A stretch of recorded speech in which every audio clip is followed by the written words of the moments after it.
यह वीडियो आपके लिए काफ़ी ज़्यादा इंपॉर्टेंट है क्योंकि न्यू पैटर्न पर आधारित विज्ञान के मॉडल पेपर 5 को सॉल्व करने वाले हैं। वादे के मुताबिक आप सभी को पता है कि अगर आप 5 मॉडल पेपर सॉल्व कर लेते हैं तो समझिए कि आपकी कंप्लीट तैयारी हो जाएगी। तो आपको 5 मॉडल पेपर यहाँ पे विज्ञान की आज कंप्लीट होने वाली है, तो वीडियो को छोड़ करके नहीं जाइएगा। और ये जितना भी क्वेश्चन है आपको पिछले वर्ष पूछा ही गया है ना, 2018 में काफ़ी घुमा करके क्वेश्चन पूछा गया, काफ़ी कठिन प्रश्न है, तो ध्यान से देखिएगा और जवाब देने का प्रयास कीजिएगा। देखते हैं कि आप कितने प्रश्न का जवाब दे पाते हैं। और इसी तरह लगातार आपको सभी सब्जेक्ट का मॉडल पेपर कंप्लीट कराया जा रहा है। इसके लिए चैनल को सब्सक्राइब लाइक करें जिससे कि आपको आगे से वीडियो मिले। सब्सक्राइब नहीं करेंगे तो आपको आगे से वीडियो नहीं मिल पाएगी, तो फटाफट कर ले सब्सक्राइब और कमेंट करके बताएं कि आप कितने प्रश्न का उत्तर दे पा रहे हैं। आइए देखते हैं सबसे पहला नंबर प्रश्न क्या कह रहा है। तो सबसे पहला नंबर प्रश्न काफी कमाल का प्रश्न है और यह प्रश्न आपको बता दें कि 2018 की द्वितीय पाली में पूछा गया था कि गोलीय दर्पण की परावर्तन पृष्ठ की वृत्तकार सीमा रेखा का जो व्यास होता है वह क्या कहलाता है। आपको ऑप्शन देखिए, नंबर कह रहा है कि मुख्य फोकस, ऑप्शन बी वक्रता त्रिज्या, ऑप्शन सी प्रधान अक्ष और ऑप्शन डी कह रहा है कि गोलीय दर्पण का द्वारक। तो बताइए इसका उत्तर क्या होगा, सोच समझ करके बताइएगा। ये क्वेश्चन जो है घुमा करके पूछा गया था, तो देखिए आपको समझाना चाहेंगे कि ये आपका हो गया, आपका क्या हो गया, गोलीय दर्पण मान लीजिए ये है। और कह रहा है कि इसकी व्यास, तो व्यास कौन होता है, ये पूरा आप कहिएगा तभी ना व्यास होता है। तो व्यास तो यानी कि ये क्या हो जाएगी, द्वारक हो जाएगी। दर्पण की चौड़ाई को हम लोग द्वारक कहते हैं, यानी कि गोलीय दर्पण का द्वारक हो जाएगा। यानी कि ऑप्शन हो जाएगा क्या चीज, डी नंबर होगा। मुख्य फोकस होगा नहीं, वक्रता त्रिज्या ये है नहीं और प्रधान अक्ष ये है नहीं, तो गोलीय दर्पण की क्या है, यह द्वारक है। ये दर्पण की चौड़ाई पूरी हो जाएगी। समझ में आ रहा है ना, ये गोलीय दर्पण हो गया और गोलीय दर्पण की क्या हो जाएगी, ये द्वारक हो जाएगी। क्योंकि आप सभी जानते हैं कि द्वारक किसे कहते हैं, तो गोलीय दर्पण की चौड़ाई को द्वारक कहते हैं। तो सोच समझ करके आपको जवाब देनी है क्योंकि क्वेश्चन जो है वह काफी घुमा करके पूछा जाएगा, है ना। देखिए अगला प्रश्न देखिए क्या कह रहा है, सोच समझ के जवाब दीजिएगा कि निम्नलिखित में से कौन उत्तल दर्पण की फोकस दूरी है जिसकी वक्रता त्रिज्या 32 सेंटीमीटर है। यहाँ पे देखिए कह रहा है कि निम्नलिखित में कौन उत्तल दर्पण की फोकस दूरी, यानी कि यहाँ पे भी क्वेश्चन घुमा करके पूछा गया है। यहाँ पे बस सिंपल सा क्वेश्चन पूछना चाहिए कि उत्तल दर्पण की फोकस दूरी क्या होगी जिसकी वक्रता त्रिज्या 32 सेंटीमीटर है। लेकिन देखिए कैसे ये पूछा गया है कि निम्नलिखित में से कौन उत्तल दर्पण की फोकस दूरी है जिसकी वक्रता त्रिज्या 32 सेंटीमीटर है। तो कैसे निकलता है, आप सभी को बताएं कि F बराबर R/2 होता है।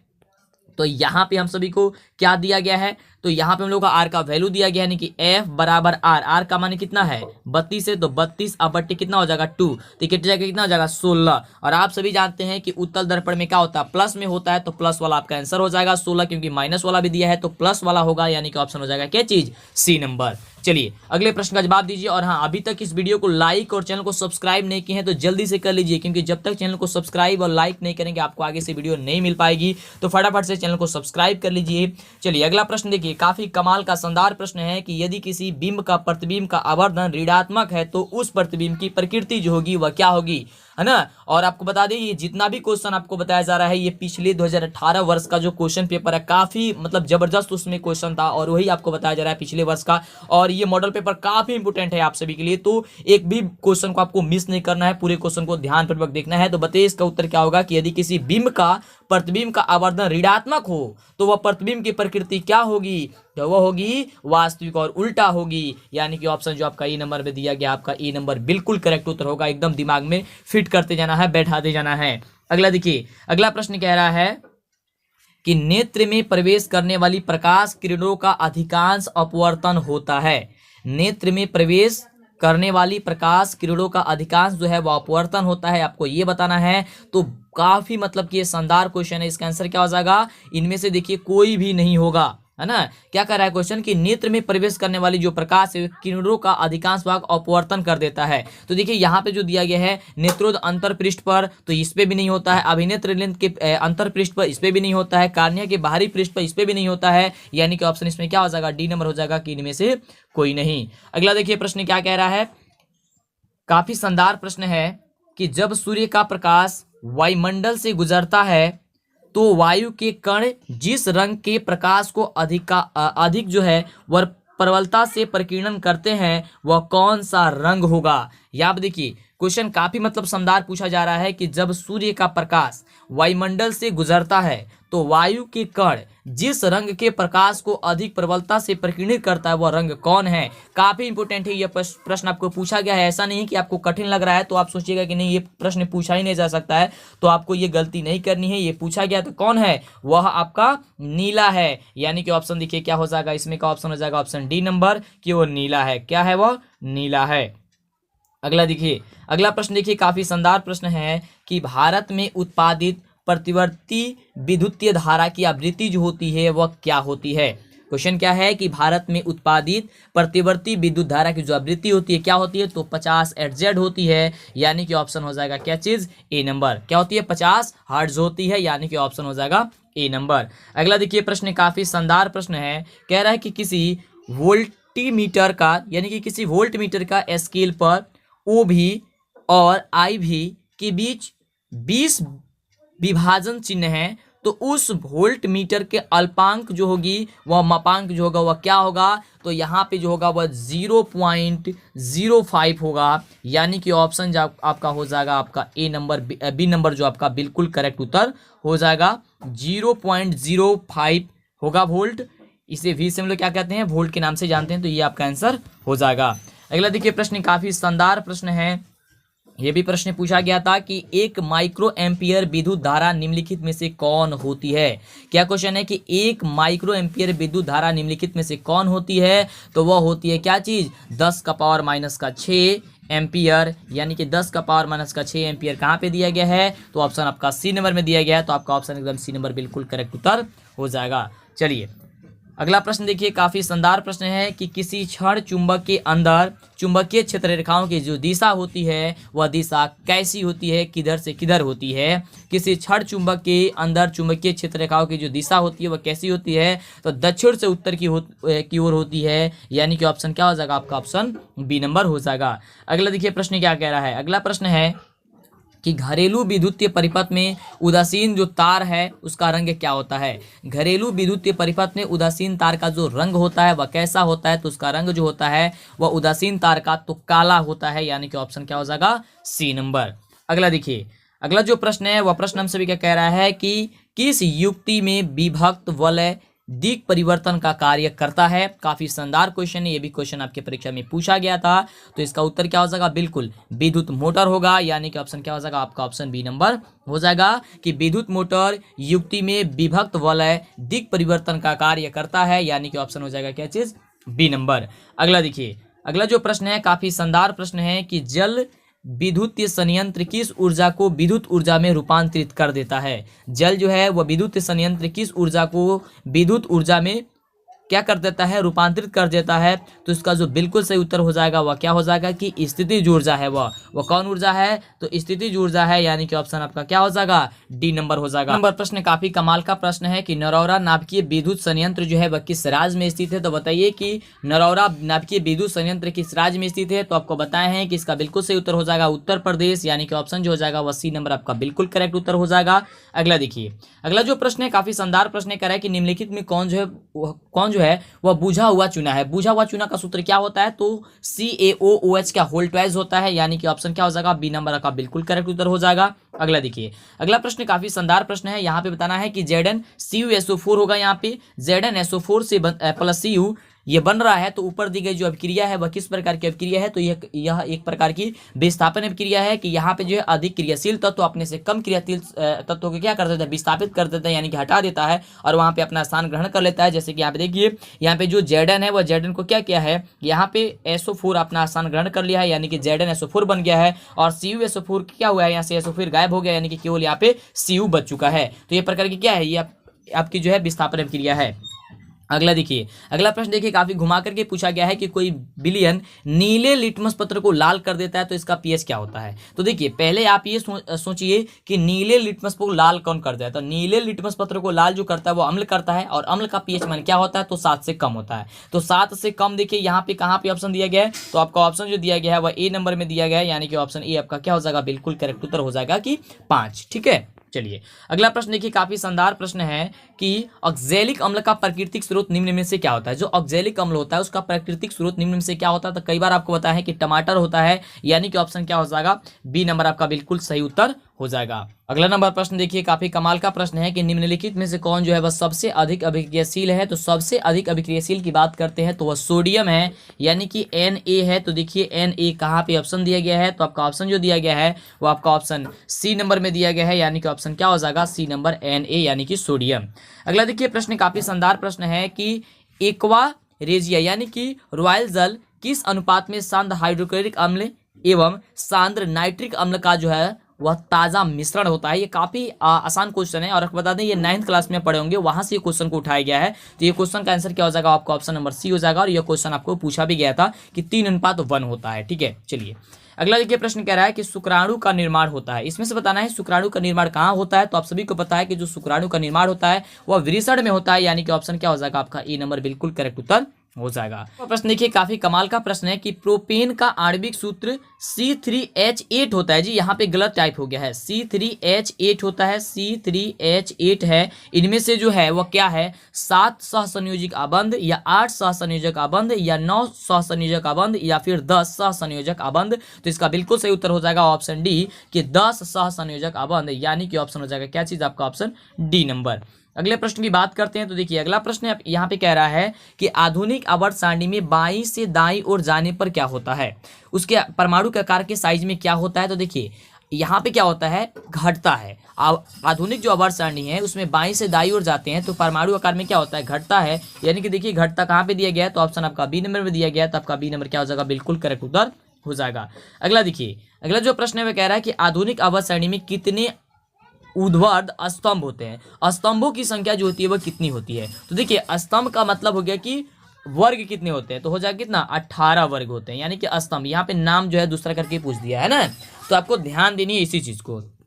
अगला देखिए, अगला प्रश्न कह रहा है कि एक छात्र जांच प्रणाली से लिए गए सोडियम बाइकार्बोनेट के तनु विलयन में सार्वभौम सूचक की कुछ बूंद मिलाता है तो निम्नलिखित में से कौन सा रंग दिखेगा। देखिए ये क्वेश्चन आपको पूछा गया है 2018 में ही कि एक छात्र जो है वह जांच प्रणाली में लिए गए सोडियम बाइकार्बोनेट के तनु विलयन में क्या करता है, सार्वभौम सूचक की कुछ बिंदु को क्या करता है, मिलाता है। तो निम्नलिखित में से उसे जो है वह कौन सा रंग प्राप्त होता है। तो उसे जो रंग प्राप्त होगा वह नीला रंग प्राप्त होगा, यानी कि ऑप्शन क्या हो जाएगा आपका ई नंबर हो जाएगा। अगला देखिए, अगला प्रश्न कह रहा है कि जब मैग्नीशियम फीता को जलाया जाता है तो उत्पन्न आग की लौ होती है। जब मैग्नीशियम रिबन को जलाया जाता है तो जो उत्पन्न उसमें से आग मतलब होती है, लौ होती है, वह उसका रंग कैसा होता है। तो उसका रंग होता है चमकीला उजला होता है, यानी कि ऑप्शन क्या हो जाएगा आपका सी नंबर हो जाएगा। ठीक है, चलिए अगला देखिए प्रश्न कह रहा है कि एक जांच प्रणाली में लिए गए विलयन में एक लोहे की कील को डुबाया गया। आधे घंटे के बाद यह देखा गया कि विलयन का रंग परिवर्तन हो चुका है। तो उस जांच प्रणाली में विलयन कौन था। यह भी क्वेश्चन आपको पूछा गया था। देखिए काफी आसान क्वेश्चन है, बस आपको थोड़ा सा सोचना है। क्वेश्चन कह रहा है कि एक जांच प्रणाली में लिए गए विलयन में से लोहे की कील को क्या कर जाता है, डुबाया जाता है। आधे घंटे के बाद जब उससे यह देखा जाता है कि विलयन का रंग क्या हो गया, परिवर्तित हो गया है, तो यह जांच जो प्रणाली है वह कौन सी है। तो यह जांच जो प्रणाली होगी वह CuSO4 होगी। तो देखिए CuSO4 कहाँ पे दिया गया है, तो ऑप्शन आपका यहाँ पे ऑप्शन देखिए बी नंबर में दिया गया, लेकिन यहाँ पे 4 छूट गया है ना, CuSO4 ही होगी, है ना। चलिए अगला प्रश्न देखिए क्या कह रहा है। अगला जो प्रश्न है काफी शानदार प्रश्न है कि निम्नलिखित में से कौन से यंत्र का उपयोग रक्तदाब मापने के लिए किया जाता है। तो आप सभी को पता है कि रक्तदाब को मापने के लिए है ना किसका उपयोग किया जाता है, तो स्पाइनोगोनोमीटर को किया जाता है, यानी कि आपका क्या हो जाएगा ऑप्शन आपका सी नंबर हो जाएगा। अगला देखिए प्रश्न क्या कह रहा है। अगला जो प्रश्न है वह कह रहा है कि रक्त का कौन से अवयव घायल स्थान से रक्त स्राव के मार्ग को रक्त का थक्का बनाकर अवरुद्ध कराता है। काफी आसान क्वेश्चन है कि रक्त का कौन से अवयव जो है वह घायल स्थान के रक्त स्राव के मार्ग को रक्त का थक्का बनाकर अवरुद्ध करता है। अवरुद्ध का मतलब होता है वहां पर रोकता है। तो आपको पता है कि प्लेटलेट्स है, यानी कि आपका आंसर क्या हो जाएगा, आपका ऑप्शन हो जाएगा सी नंबर कि प्लेटलेट्स है, ये जो है थक्का बनाने में कार्य आता है ना। चलिए अगला देखिए क्वेश्चन, तो थोड़ी सी घुमा करके क्वेश्चन को पूछा जा रहा है, इसी चीज को आपको ध्यान देनी है। अगला देखिए क्वेश्चन कह रहा है कि ऑटो ग्रंथि को थायरॉक्सिन हार्मोन बनाने के लिए क्या आवश्यक होता है। जो ऑटो ग्रंथि होती है उसको थायरॉक्सिन हार्मोन बनाने के लिए क्या आवश्यक होता है, तो आप सभी को पता है कि वहाँ पे सोडियम, क्लोरीन, फास्फोरस ये सब की आवश्यकता होती है, यानी कि ऑप्शन आपका क्या हो जाएगा, डी नंबर हो जाएगा। अगला देखिए प्रश्न क्या कह रहा है। अगला प्रश्न हम सभी का, मस्तिष्क का कौन सा भाग शरीर की स्थिति तथा संतुलन का अनुरक्षण जो है वह करता है। मस्तिष्क का कौन सा भाग, काफी आसान क्वेश्चन है, तो ये हो जाएगा अनुमस्तिष्क। तो अनुमस्तिष्क कहाँ पे दिया गया है, तो आपका ऑप्शन हो जाएगा सी नंबर। अगला देखिए, अगला प्रश्न कह रहा है कि पादप हार्मोन साइटोकाइनिन सहायक है। जो पादप हार्मोन साइटोकाइनिन है वह किसके लिए सहायक है, तो वह जो सहायक है वह तन्नी की वृद्धि के लिए है, यानी कि ऑप्शन जो हो जाएगा वो आपका ऑप्शन हो जाएगा सी नंबर। अगला देखिए, अगला प्रश्न काफी शानदार प्रश्न है कि हाइड्रो में प्रजनन की विधि निम्नलिखित में से कौन है। हाइड्रा में प्रजनन की विधि जो है वह निम्नलिखित में से कौन है, तो आप सभी को पता है कि हाइड्रा में जो प्रजनन की विधि है वह मुकुलन है, यानी कि ऑप्शन जो हो जाएगा आपका सी नंबर बिल्कुल करेक्ट उत्तर हो जाएगा।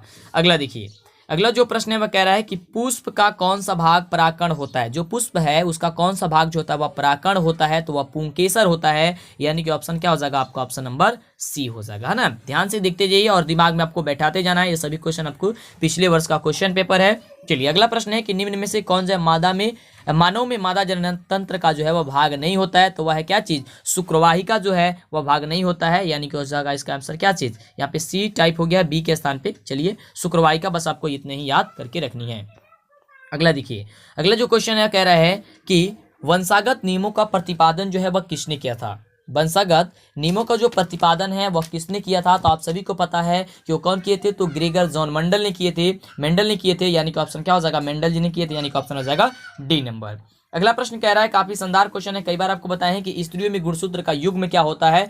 तो स्त्रियों में गुणसूत्र का जो युग्म होता है वह क्या होता है, XX होता है, यानी कि ऑप्शन क्या हो जाएगा आपका बी नंबर हो जाएगा। अगला देखिए, अगला प्रश्न जो है वह कह रहा है कि मंड परीक्षण के लिए हरी पत्ती का आयोडीन डालने से पहले पत्ती को अल्कोहल में उबाला जाता है। मंड को घोलने के लिए या फिर क्लोरोफिल को घोलने के लिए या फिर पत्ती को मुलायम करने के लिए या फिर इनमें से सभी के लिए, तो ये जो है वह किया जाता है, किसके लिए किया जाता है, तो आप सभी को पता है कि क्लोरोफिल को घोलने के लिए किया जाता है, यानी कि ऑप्शन जो हो जाएगा वो आपका बी नंबर बिल्कुल करेक्ट उत्तर हो जाएगा। याद करते जाइए। चलिए, और याद है तो बहुत अच्छी बात है, आपका रिवाइज हो जाएगा एक बार। अगला देखिए, अगला प्रश्न कह रहा है कि एशलाइट को सर्वप्रथम कंपाउंड माइक्रोस्कोप से देखा जाता है। जो कह रहा है क्वेश्चन काफी आसान क्वेश्चन है कि एशलाइट को सर्वप्रथम कंपाउंड माइक्रोस्कोप से देखा जाता है कितने एक्स पर, तो आप सभी को पता है कि 10x पर, यानी कि आपका ऑप्शन क्या हो जाएगा, ऑप्शन हो जाएगा बी नंबर। अगले प्रश्न की बात करते हैं, तो देखिए अगला जो प्रश्न है वो कह रहा है कि दो तंत्रिका कोशिका के मध्य खाली स्थान को क्या कहा जाता है, और काफी इंपोर्टेंट क्वेश्चन है ये, तो इसका आंसर हो जाएगा सिनेप्स कहा जाता है, यानी कि ऑप्शन हो जाएगा आपका क्या चीज, बी नंबर आपका बिल्कुल करेक्ट उत्तर हो जाएगा।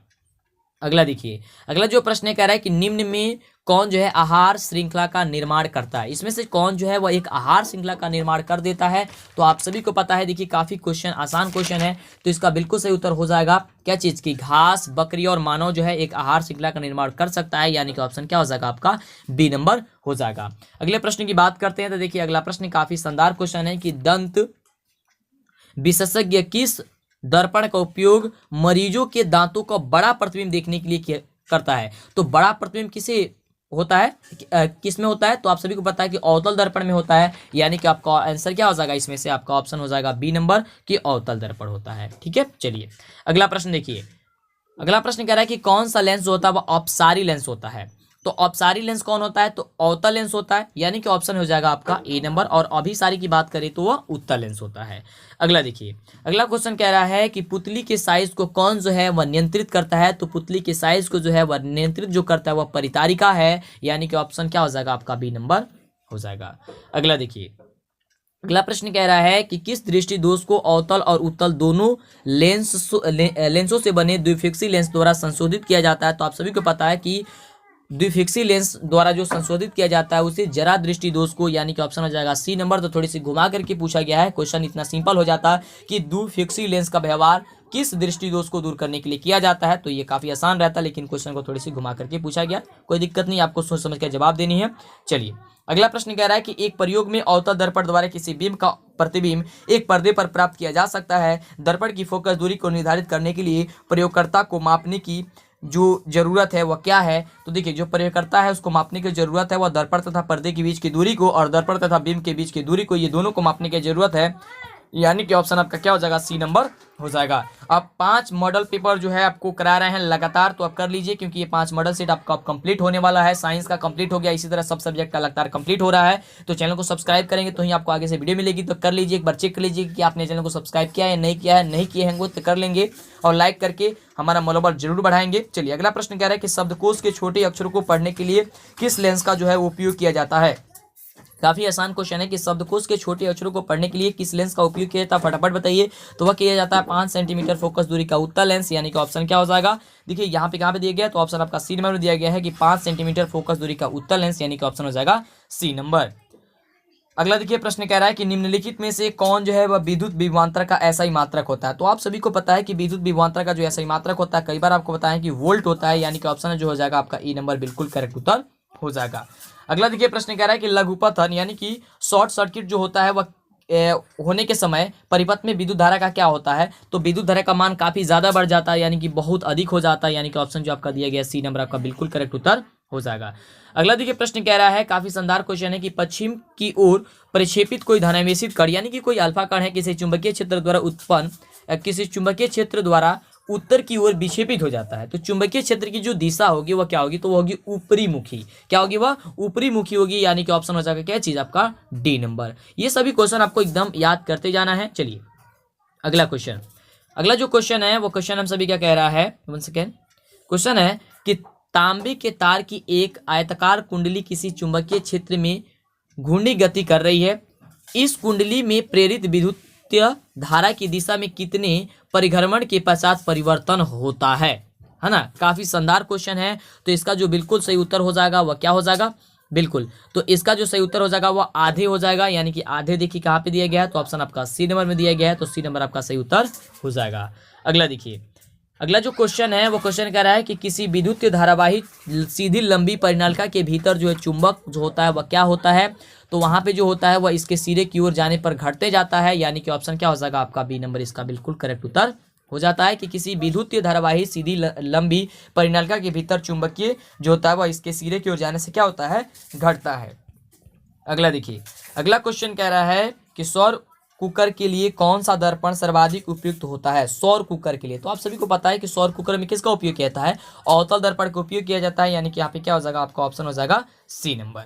अगले प्रश्न की बात करते हैं। देखिए, काफी कमाल का प्रश्न है, आप सभी को बहुत बार पढ़ाया गया है कि चिपको आंदोलन का मुख्य उद्देश्य क्या है? तो वृक्षों की कटाई से संबंधित था यह, है ना?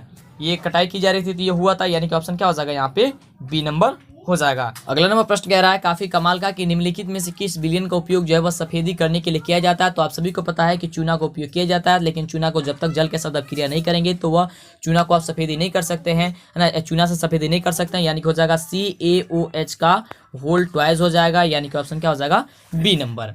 अगला देखिए, अगला जो प्रश्न कह रहा है कि Na2SO4 से प्लस जुड़ता है, BaCl2 से बनता है BaSO4 2ANaCl, तो ये किस प्रकार की अभिक्रिया है? यह अभिक्रिया की नाम आपको बतानी है। तो यह जो अभिक्रिया है वह कौन सी अभिक्रिया है? आप सभी को पता है कि यह जो है आपकी द्विविस्थापन अभिक्रिया है, यानी कि ऑप्शन क्या हो जाएगा आपका? सी नंबर हो जाएगा, क्योंकि यहाँ पे आयनों का आदान प्रदान होता है। अगला देखिए, अगला जो क्वेश्चन है वो क्वेश्चन कह रहा है कि निम्नलिखित में कौन सा जो है वह बूझा हुआ चूना है? तो बूझा हुआ चूना कौन है जी? तो यहाँ पे CaOH का होल ट्वाइस है, यानी कि ऑप्शन नंबर क्या हो जाएगा? बी नंबर हो जाएगा। अगला देखिए, यहाँ पे प्रश्न कह रहा है कि लवण Na2CO3 होगा, यहाँ पे Na2CO3 का जलीय विलयन का pH मान क्या होता है? तो 7 से अधिक होता है, यानी कि ऑप्शन क्या हो जाएगा आपका? ऑप्शन बी नंबर हो जाएगा। यहाँ पे थोड़ा गलत टाइप हो गया है मिस्टेक से। चलिए, यहाँ पे Na2CO3 होता है, ठीक है, इसे नोट कर लीजिएगा, आपको बता देते हैं जहाँ जहाँ एक दो जगह हो गया है। तो चलिए, अगला देखिए, प्रश्न क्या कह रहा है कि बक्साइट किस धातु का महत्वपूर्ण अयस्क होता है? जो बक्साइट होता है वो किसका मुख्य अयस्क होता है? तो आप सभी को पता है कि एल्युमिनियम का अयस्क होता है, यानी कि ऑप्शन क्या हो जाएगा? सी नंबर हो जाएगा। अगला देखिए, अगला जो प्रश्न है वह कह रहा है कि लोहा एवं इस्पात को जंग से सुरक्षित रखने के लिए उन पर किस धातु की पतली परत जो है वह चढ़ाई जाती है? तो आप सभी को पता है कि जो है इस पे आपकी जिंक की परत चढ़ाई जाती है, यानी कि हो जाएगा क्या चीज आपका? Option D number. अगला देखिए काफी शानदार क्वेश्चन है कि किस रासायनिक यौगिक को गर्म करने पर प्लास्टर ऑफ पेरिस प्राप्त किया जाता है। प्लास्टर ऑफ पेरिस जो है वह कब प्राप्त किया जाता है, तो आप सभी को पता है कि क्या हो जाएगा, जिप्सम, यानी कि हो जाएगा ऑप्शन क्या, जिस बी नंबर। एकदम याद करते जाना है, एकदम परीक्षा में एकदम धमाल मचाना है, बढ़िया से जाकर के अंक आपको प्राप्त करना है, बढ़िया आप लिखिएगा। देखिए दिमाग में जितने भी क्वेश्चन आपको बता रहे हैं 5 मॉडल से सॉल्व करा रहे हैं, तो आप मॉडल पेपर देख लीजिए और जितना वीडियो इस चैनल पे अपलोड है सभी वीडियो देख लीजिए। कभी भी जो आपको दिक्कत नहीं हो सकती है ना। चलिए, तो कह रहे हैं कि एसिटिक अम्ल का आईयूपीएसी नेम जो होता है वह क्या होता है, एसिटिक अम्ल। तो देखिए एसिटिक अम्ल का जो आईयूपीएसी नेम जो होता है वह क्या होता है, तो वह होता है आपका एथेनोइक अम्ल, यानी कि आपका ऑप्शन हो जाएगा ए नंबर की एथेनोइक अम्ल होता है। अगला देखिए, अगला जो प्रश्न है वह प्रश्न हम सभी के कह रहा है कि विद्युत अपघटनी प्रसंस्करण में अशुद्ध धातु को बनाया जाता है, तो वह अशुद्ध धातु को बनाया जाता है तो एनोड, यानी कि ऑप्शन क्या हो जाएगा, ए नंबर आपका हो जाएगा। अगला देखिए, अगला जो प्रश्न है वह कह रहा है कि अष्टक सिद्धांत को किसने प्रतिपादित किया था, तो आप सभी को पता है कि अष्टक जो सिद्धांत को प्रतिपादित किए थे वह न्यूलैंड्स ने किए थे, यानी कि ऑप्शन क्या हो जाएगा आपका, बी नंबर हो जाएगा। अगला देखिए, अगला जो प्रश्न है वह काफी शानदार क्वेश्चन है कि आधुनिक आवर्त नियम के अनुसार तत्वों का गुणधर्म जो है वह क्या है। तो देखिए आधुनिक आवर्त सारणी के अनुसार जो तत्वों का गुणधर्म है वह परमाणु संख्या के आवर्त फलन के अनुसार होता है, यानी कि ऑप्शन क्या हो जाएगा आपका, बी नंबर हो जाएगा। अगला देखिए प्रश्न कह रहा है कि निम्नलिखित में से कौन सा आयन लाल लिटमस पत्र को नीला कर देता है। तो लाल लिटमस पत्र को नीला कौन कर देता है, तो OH- यानी कि OH हाइड्रोक्साइड आयन कर देता है, यानी कि ऑप्शन क्या हो जाएगा, बी नंबर हो जाएगा। लाल लिटमस पत्र को नीला कर देता है कौन, क्षार, और क्षार को क्या कहते हैं हम लोग, OH, ये जो है जलीय विलयन में घुल करके क्या करता है, हाइड्रोक्साइड आयन को उत्पन्न करते हैं, इसलिए। अगले देखिए क्वेश्चन कह रहा है कि पादप में जाइलम उत्तरदायी होता है। तो पादप में जो जाइलम होते हैं क्या उत्तरदायी होते हैं, तो नीचे से ये जल तथा खनिज को लेकर के जाते हैं, यानी कि जल का वहन करते हैं, यानी कि इसका आंसर हो जाएगा ऑप्शन ए नंबर। अगला देखिए, अगला जो प्रश्न है काफी शानदार प्रश्न है कि निम्नलिखित में से किसे कोशिका का ऊर्जा मुद्रा के रूप में जाना जाता है। तो कोशिका की ऊर्जा मुद्रा के रूप में जो है वो एटीपी को जाना जाता है, तो एटीपी यानी कि हो जाएगा ऑप्शन बी नंबर। और एटीपी का पूरा नाम क्या होता है आप हमें नीचे कमेंट करके बताइए अगर आपको पता है तो। अगला देखिए, प्रश्न कह रहा है कि पत्तियों में गैसों का आदान प्रदान कहाँ होता है। जो पत्तियां होती हैं वहाँ पे गैसों का आदान प्रदान होता है, वह कहाँ होता है आपको ये बतानी है। तो इसका जो बिल्कुल सही उत्तर हो जाएगा वो हो जाएगा रंध्र, यानी कि ऑप्शन हो जाएगा बी नंबर। अगला देखिए, अगला जो प्रश्न है वह कह रहा है कि हृदय से रक्त यानी कि रुधिर को संपूर्ण शरीर में पंप किया जाता है, किसके द्वारा पंप किया जाता है, तो नीले के द्वारा किया जाता है, यानी कि ऑप्शन हो जाएगा क्या चीज आपका, बी नंबर। अगला देखिए प्रश्न कह रहा है काफी शानदार प्रश्न है 70 नंबर प्रश्न की कौन सा पादप हार्मोन पत्तियों की मुरझाने के लिए जो होता है वह उत्तरदायी होता है। तो पत्तियों के जो मुरझाने के लिए जो उत्तरदायी होता है वह कौन सा हार्मोन है, तो है एफसीसी अम्ल, यानी कि ऑप्शन हो जाएगा क्या चीज, सी नंबर। अगले प्रश्न की बात करते हैं, तो देखिए अगला प्रश्न कह रहा है हम सभी का कि जड़ का आयोगामी वृद्धि है, यानी कि जड़ का आयोगामी जो वृद्धि है वह क्या है, तो गुरुत्वानुवर्तन है, यानी कि ऑप्शन क्या हो जाएगा आपका, ऑप्शन हो जाएगा बी नंबर। फटाफट जवाब देते जाइए, अगर आपको पता है तो, नहीं पता है तो ध्यान से आप याद करते जाइए। अगला प्रश्न देखिए कह रहा है कि पॉन्स कमा मेंडुला और अनुमस्तिष्क जो है वह किसका भाग है।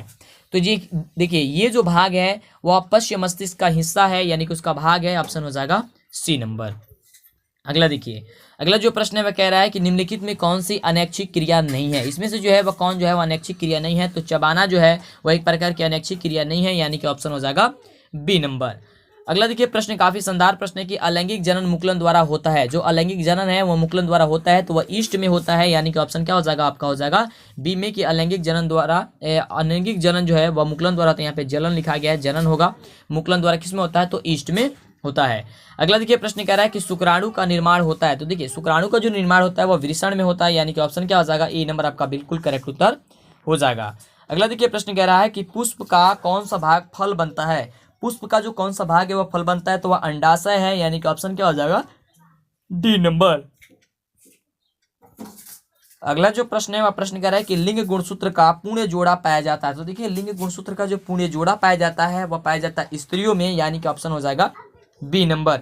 अगले प्रश्न की बात करते हैं, तो देखिए अगला प्रश्न हम सभी का है काफी कमाल का प्रश्न है कि मानव शरीर के किसी सामान्य कोशिका में गुणसूत्रों के जो कितने युग्म होते हैं आपको ये बताना है।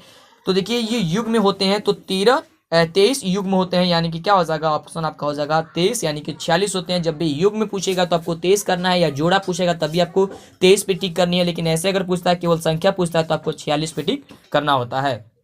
अगला देखिए क्वेश्चन काफी शानदार क्वेश्चन है सेकंड लास्ट क्वेश्चन है कि निम्न में से कौन से समूहों को केवल जैव निम्नीकरण पदार्थ है, इसमें से कौन जो है केवल जैव निम्नीकरण पदार्थ है, आपको ये बताना है।